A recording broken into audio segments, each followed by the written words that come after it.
एक सेठ जी थे मंदसौर के, नाम था उनका अखेराम जी। बड़े अच्छे सेठ थे, साहूकार थे, संपत्ति खूब थी। आप इतने बड़े व्यापारी थे कि विदेशों में जहाज चलते थे। पुराना जमाना, जहाज पर बिजनेस होता था। यहीं सूरत से, मुंबई से, कोलकाता से, आदि आदि शहरों से जहाज जो जाते थे, उन्हीं से बड़ा लंबा चौड़ा व्यापार था उनका। उन्होंने दाता क्षेत्र में अपने इस पावन तीर्थ अंबाजी के बारे में बहुत सुना था। एक बार धोखे से वो यहां दर्शन करने आ गए, बड़े आनंदित भये। कुछ दिनों बाद उन्हें व्यापार के निमित्त विदेश जाना पड़ा, तो अंबाजी को प्रणाम करके कहा, मां हमारे व्यापार की सफलता देना, हम जा रहे, देखना महिमा। प्रणाम करके चले गए। खूब विदेशों में व्यापार किया। वापसी में पूरा जहाज माल भर करके लाए। 2-4 सहपाठी मित्र, मुनीम, कार्यकर्ता और स्वयं सेठ जी जहाज में आगे बैठे। जहाज चला जा रहा है। रात के यही कोई 9 बजे होंगे। शक्ति अंक में इस कथा का वर्णन आया है। रात को कोई 9 बजे होंगे और समुद्र के मध्य में एक घटना घट गई। तूफान आ गया। तूफान आ गया तो जहाज फंस गया। जहाज फंसा तो जहाज चलाने वाले व्यक्ति ने कहा, सेठ जी अब तो भगवान ही बचा सकते हैं, तूफान खतरनाक है और पानी कहीं अगर जहाज में थोड़ा भी भरने लगेगा तो जहाज पहले से ही खूब भरा पड़ा है, जल्दी डूब जाएगा। एक बात बोलें, समुद्र में हजारों गिलियन पानी होता है, लाखों करोड़ों गिलियन पानी होता है, लेकिन समुद्र एक छोटी सी नाव को तब तक नहीं डुबा पाता जब तक समुद्र का पानी नाव में ना चला जाए। वैसे ही हमारी जिंदगी में लाखों करोड़ों संकट हमारे सामने आ जावे, पर हम तब तक नहीं बहक सकते जब तक उन संकटों को अपने मन में नहीं रखेंगे, और मन में नहीं रखेंगे तो संकट तुम्हारा बाल बांका नहीं कर सकते।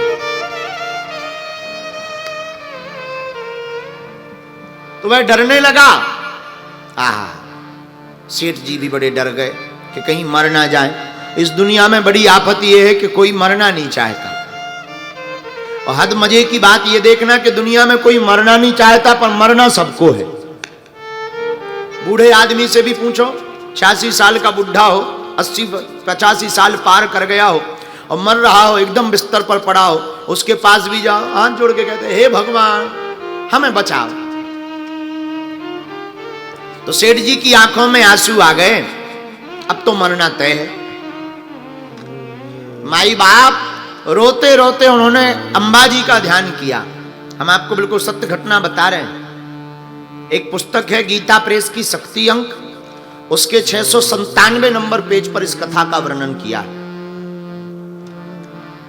सेठ अखेराम जी ने प्रार्थना की, हे दाता क्षेत्र की अंबाजी, हमारी जितनी संपत्ति है हम उस संपत्ति का आधा दान आपको दे देंगे, लेकिन कृपा करके हमारे प्राण बचा लो। और दान इसलिए नहीं देंगे कि लालच देंगे या घूस, मां उस दान से हम जगत का कल्याण करवाएंगे, पर कृपा करके हमारे प्राणों को बचाओ। और हृदय की भाव की पुकार मां सुन लेती। माई बाप, बेटा कैसा भी कपूत होवे, कभी उसने स्तुति ना की हो, कभी उसने प्रार्थना ना की हो, कभी उसने ध्यान ना किया हो, कभी जप तप ना किया हो, लेकिन कोई हृदय से पवित्र भाव से मां अंबा को जो पुकार लेता है, मां सभी नियम तोड़ करके उसकी लाज बचाने चली आती है।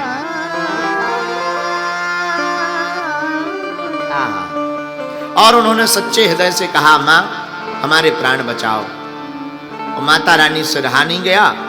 माता रानी की ऐसी कृपा हुई कि भगवती ने अपने त्रिशूल की नोक से पूरे जहाज को समुद्र से बीचों बीच से हटा करके फेंक दिया और आकर के समुद्र के किनारे वो जहाज लग गया एक झटके में।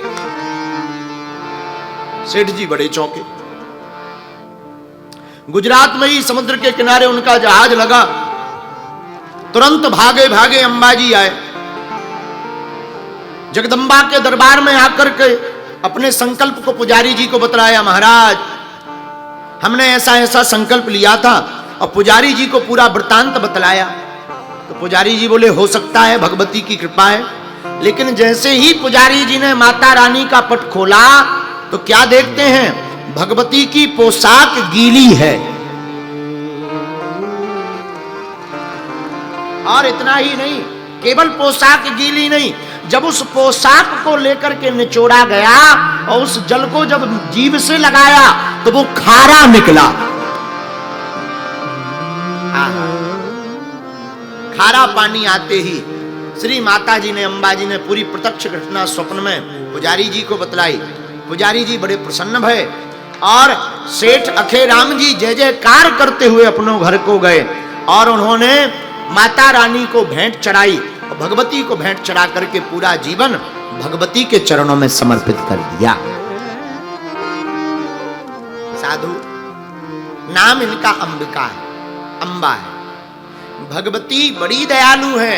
जो भी साधक भगवती की साधना को नवरात्रि के पावन पर्व पर श्रद्धा पूर्वक करता है, ज्योत लगाता, बीज मंत्र का जाप करता, तन मन धन में से कुछ भी अर्पित कर दे। जरूरी नहीं तुम संपत्ति चढ़ाओ, मन को चढ़ाओ, अपने मन को अर्पण कर दो।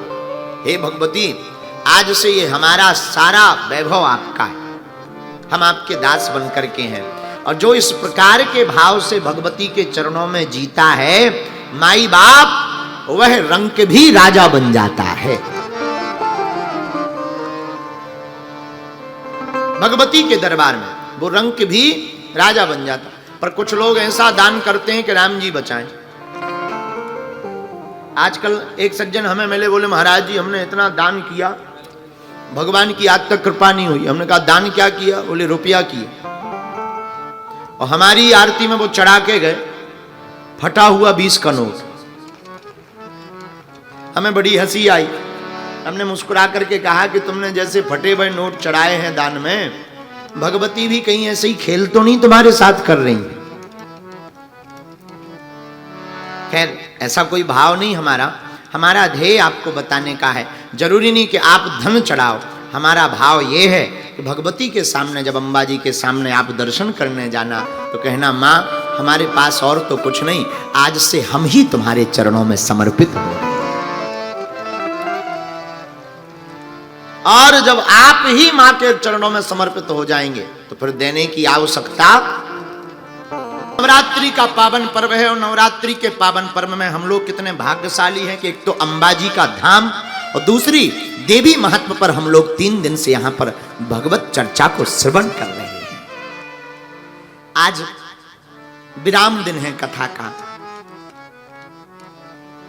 आज 3 दिन पूरे हो गए, लेकिन नवरात्रि की कथा रोकेंगे नहीं। आज तीसरा दिन यहां विराम करेंगे, रात भर चलेंगे और सुबह अहमदाबाद जाकर के कल शाम से फिर 3 दिन तक अहमदाबाद में कथा सुनाएंगे। और अहमदाबाद की पूर्ण करने के बाद पंजाब प्रांत में पठानकोट में 3 दिन तक कथा सुनाकर और वैष्णो देवी माता के दरबार में कथा की यात्रा को विराम करेंगे। और हमारा कितना अच्छा सौभाग्य है। प्रारंभ कहां से? अंबाजी से। विराम कहां? वैष्णो देवी पर। और फिर आराम कहां मिलेगा? बागेश्वर धाम। जिंदगी का यही सुकून है।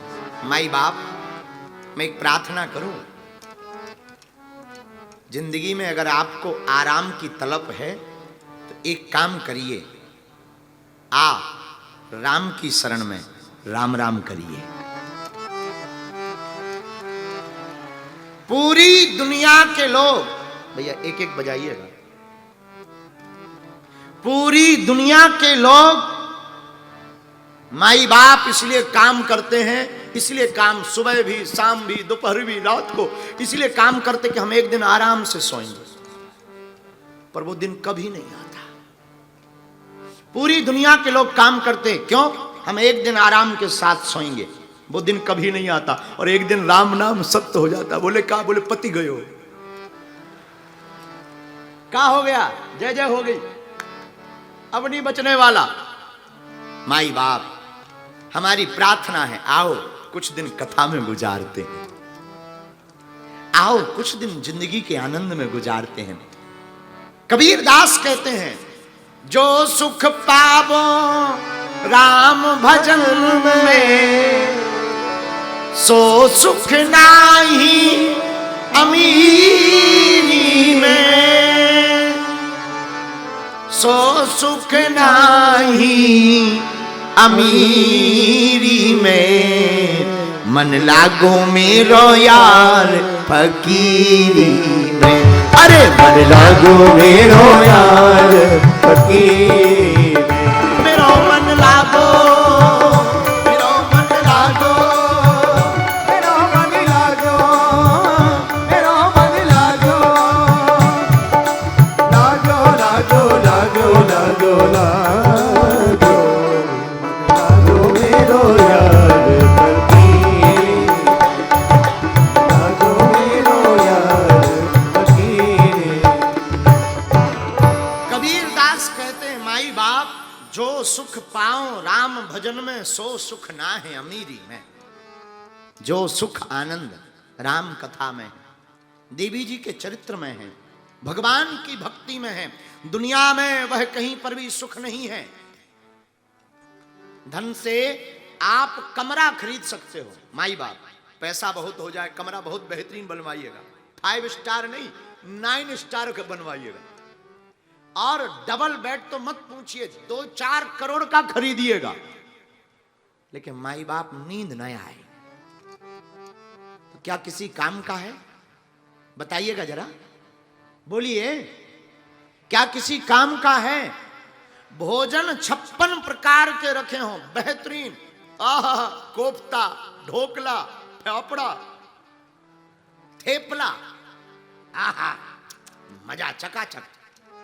थेपला हो, फाफड़ा हो, अरे भैया क्या कहना। लेकिन माई बाप डॉक्टर कह दे, सुनो शुगर का रोग हो गया, अट्ट सट्ट मत खाना वरना जल्दी टपक जाओगे, तब क्या करोगे? इसलिए मेरे माई बाप, हम ये नहीं कहते कि आप धन मत कमाओ, खूब धन कमाओ, दिल खोल कर धन कमाओ, लेकिन याद रखना जब मरने पर कार्ड लिखा जाता ना तो उसमें निधन लिखा जाता है। कितना भी धन धन कर लो, अंत में निधन लिखना ही है।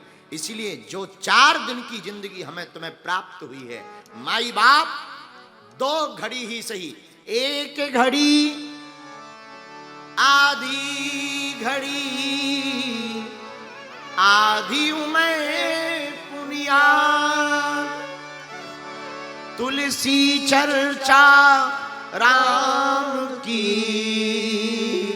हरहि कोटि अपराध। राम जी की चर्चा करोड़ों अपराधों से दूर करती है। तो आप कहोगे महाराज वह भगवान की भक्ति कैसे प्राप्त होगी? आज की कथा का सूत्र सुनो। प्रति माह में मां के दर्शन असंभव है, माता रानी के प्रति माह में मां के दर्शन बहुत असंभव हैं, लेकिन प्रति माह में अगर मां को देखा जाए तो माता रानी के दर्शन संभव हैं। इसलिए हमको प्रतिमा में मां को नहीं खोजना चाहिए, प्रतिमा में मां को नहीं खोजना चाहिए, अपितु प्रतिमा में मां को खोजना चाहिए। जो प्रतिमा में मां को खोजता है वही भगवती को पाता है। इसलिए हमने इस कथा की चौपाई बड़ी अद्भुत उठाई। चौपाई कौन सी? सुंदर सहज सुशील सयानी, सुंदर सहज सुशील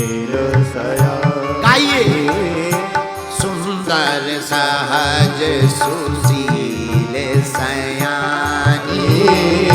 सुंदर सहज सुशील सयानी। नाम उमा अंबिका भवानी। नाम उमा अंबिका भवानी।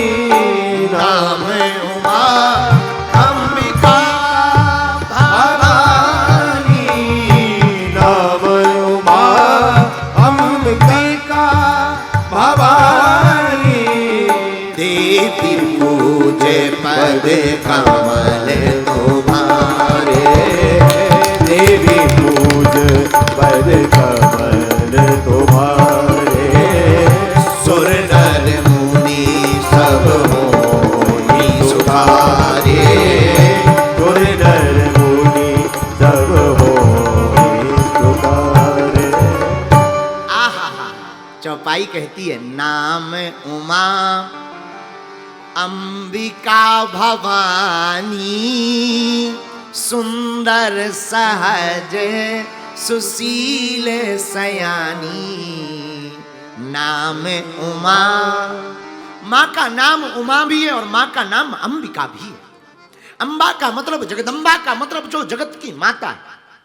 और मेरे माई बाप, भगवान की भक्ति, मां की शक्ति ही इंसान को बलवान बनाती है। जिस प्रकार नदी पानी के बिन सूनी है, कोई स्त्री बहुत सुंदर हो पर मांग का सिंदूर ना भरा हो, कोई मकान बहुत बड़ा बना हो पर मकान में कोई रहता ना हो, कोई पेड़ बहुत बड़ा है पर उसमें फूल और फल और पत्तियां तीनों ना हो, कोई समुद्र बहुत गहरा हो लेकिन पानी ना हो, कोई साधु बहुत दिखने में महात्मा लगता हो लेकिन भक्ति ना हो, उसी प्रकार माई बाप, कोई भी इंसान कितना भी बेहतरीन हो लेकिन अगर उसकी जिंदगी में भक्ति नहीं है तो उसका जीवन भी बिल्कुल अधूरा है। जैसे नदी के बिना, पानी के बिना नदी का कोई अस्तित्व नहीं, जैसे संतान के बिना संपत्ति का कोई अस्तित्व नहीं, जैसे मकान के मालिक के बिना मकान का कोई अस्तित्व नहीं, जैसे मंदिर में भगवान की मूर्ति के बिना उस मंदिर का कोई अस्तित्व नहीं, वैसी जिंदगी में मां की कृपा के बिना जिंदगी का भी कोई अस्तित्व नहीं। इसलिए मेरे माई बाप, मेरे पागलों, मैं प्रार्थना करूं नवरात्रि के पावन पर्व पर आप भाग्यशाली हैं जो रामचरितमानस जैसा सदग्रंथ प्राप्त हुआ है। हमें सब कामों में एक काम और जोड़ना चाहिए, प्रत्येक हिंदू को नवरात्रि के पावन पर्व पर अंबा का ध्यान साधना अवश्य करना चाहिए।